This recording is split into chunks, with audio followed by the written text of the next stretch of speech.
Oke, Bismillahirrahmanirrahim. Assalamualaikum warahmatullahi wabarakatuh. Okay, actually, this is the last meeting of our virtual class. We are going to discuss the last material of the second semester of second grader of senior high school. Jadi ini pertemuan yang kesekian kali untuk membahas materi terakhir daripada semester ini, which is the material is gonna be an explanation text. What is an explanation text? Jadi pertama kita akan mereview dulu ya. Jadi saya akan menjelaskan secara singkat. This gonna be very quick explanation, so you need to pay attention for what I say ya. Jadi explanation set itu adalah teks yang mengungkapkan atau menyatakan proses ya, proses terjadinya sebuah fenomena, apakah itu fenomena alam, fenomena sosial, atau misalnya ilmu pengetahuan, atau fenomena yang ada kaitannya dengan cultural. Cultural itu budaya ya. Gimana sih proses terbentuknya? Kemudian apa sih tujuan dari explanation text itu? Tujuannya adalah untuk mengetahui proses tersebut, mengapa dan bagaimana ya. Ini mengapa dan bagaimana proses atau fenomena tersebut bisa terjadi, seperti yang minggu lalu saya berikan catatan. Ini dia ya, kurang lebih sama ya. How and why and how, mengapa dan bagaimana proses terjadinya. Jadi misalnya kalau ada teks tuh kita mesti tahu generic structure. Generic structure ini kayak bentuk umum dari teks tersebut. Kalau yang generic yang explanation text itu sebenarnya strukturnya ada 3 ditambah 1 di sini, yaitu conclusion. Conclusion ini nama lainnya adalah kesimpulan ya. Yang pertama adalah kira-kira dia berada di paragraf sini. Berdasarkan contoh itu dia ada di sini ya. Dia ada di sini. Nah, ini disebut dengan general statement. General statement itu dia memperkenalkan topik, memperkenalkan sebuah topik, introduce topic, stating the phenomenon which are to be explained. Jadi topic will be discussed in this part. Jadi topik itu akan diperkenalkan dulu di sini. Apa kita mau bahas proses terjadinya apa, itu ada di bagian sini di paragraf awal gitu. Ini kebetulan contoh aja. Kemudian setelah itu sequence explanation. Sequence explanation ini tadi di awal saya bilang bahwa ini adalah terjadinya sebuah proses, bagaimana, mengapa proses tersebut bisa terjadi, dan proses terjadinya gimana. Di sini ya, yang disebut dengan sequence of explanation. Sequence of explanation di sini dijelaskan proses-prosesnya. Misalnya kalau yang ini making paper from wood chips. Gimana membuat kertas tuh yang terbentuk dari yang terbuat dari wood chip. Wood chip itu adalah pecahan-pecahan atau potongan-potongan kayu yang kecil yang sudah diiris-iris ya. Chip, model chip kayak pipi gitulah. Kemudian yang selanjutnya adalah kesimpulan. Jadi di sini tuh dibahas dengan proses. Sini dibahas proses ya, proses gimana terjadinya sampai dia terjadi terbentuk sebuah kertas. Nah, yang terakhir adalah conclusion, kesimpulan. Kesimpulan terakhir itu isinya adalah kesimpulan dari isi apa yang kemudian proses itu terjadi. Misalnya kertas, berarti terakhirnya adalah kertas. Itu adalah sebuah kesimpulan. Nah, kemudian ciri-ciri bahasanya kayak gimana? Ciri-ciri bahasanya, karena ini adalah dia menceritakan bagaimana terbentuknya sebuah proses, otomatis akan ada langkah-langkah. Misalnya yang pertama adalah to begin with, misalnya dimulai dengan misalnya gini, proses terbentuknya kertas tuh dimulai dengan apa dulu, proses awalnya apa dulu, dimulai dengan, setelah itu apa next, selanjutnya, dan lain-lain. Yang jelas ini adalah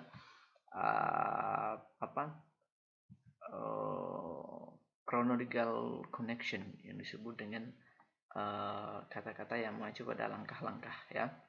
Kemudian passive voice. Nah, ini kemarin mengapa kita apalagi namanya mempelajari di awal tentang passive voice ya. Jadi kalian sudah paham. Kemudian menggunakan simple present. Oke, sekarang kita langsung masuk di contoh supaya lebih meresap ya.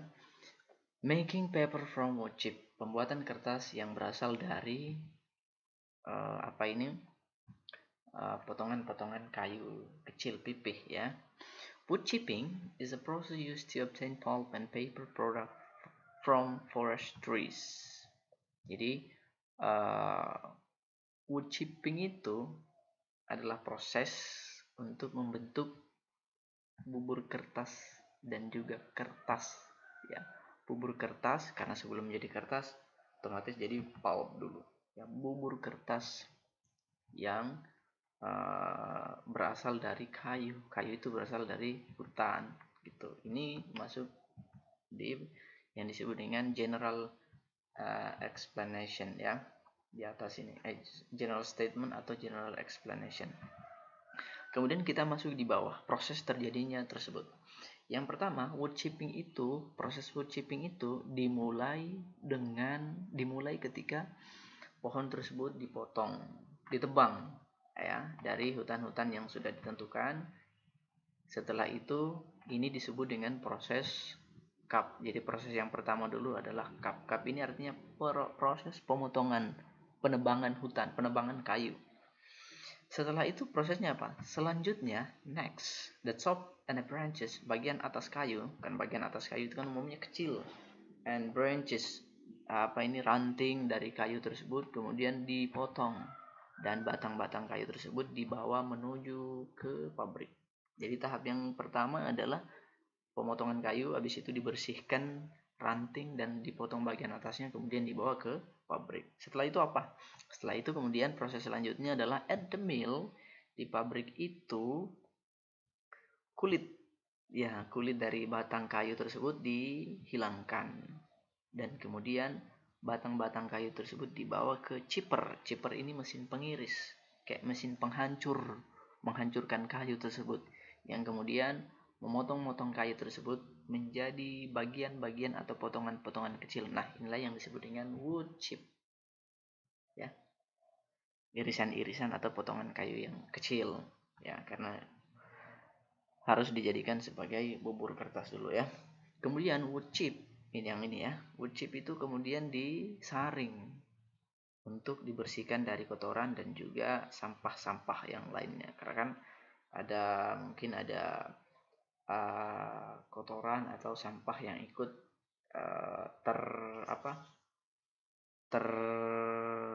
teriris atau pada saat dipotong-potong itu kan tidak menutup kemungkinan ada kotoran. Kemudian pada tahap ini setelah dibersihkan ini kemudian bahan potongan-potongan kayu tersebut ya yang sudah dibersihkan itu kemudian diproses menjadi bubur kertas melalui dengan penggunaan bahan kimia dan juga dipanaskan. Jadi setelah proses penyaringan tersebut bubur kertas itu kemudian potongan-potongan kertas itu dihancurkan lagi menjadi bubur kertas. Jadi sudah dalam bentuk serbuk ya, dengan menggunakan bahan kimia dan juga pemanasan. Jadi dipanaskan juga supaya macam kita memanaskan buah, misalnya buah kentang itu mesti dipanaskan supaya bisa merubah strukturnya lebih strukturnya lebih lunak supaya dia gampang menjadi butir-butir tersebut. Tentu juga dengan bantuan chemical, ya, bahan kimia. Setelah itu bubur kertas itu yang sudah jadi, kemudian bleaching. Bleach itu diberikan cairan pemutih. Ya, kertas kan mesti putih. Ya, dan kandungan airnya kemudian dihilangkan. Ini proses-prosesnya semua, ya. Ini adalah proses-proses. Yang terakhir, finally, bubur kertas tersebut yang sudah benar-benar jadi, ya, digulung dan jadilah kertas yang kita kenal. Jadi gulungan kertas itu kan nanti dipotong sesuai dengan ukuran kertas masing-masing. Jadi kira-kira itu adalah penjelasan singkat tentang explanation. Ada contoh yang lain, tapi saya sengaja membahas contoh yang ini karena ini yang pernah kita tulis, ya. Ini yang pernah kita tulis.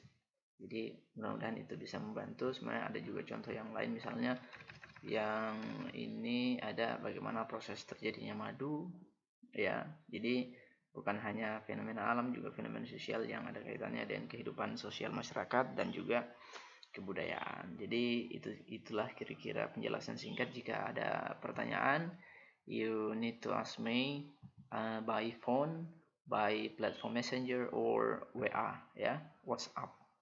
So see you next time. Stay home, stay safe. Assalamualaikum warahmatullahi wabarakatuh.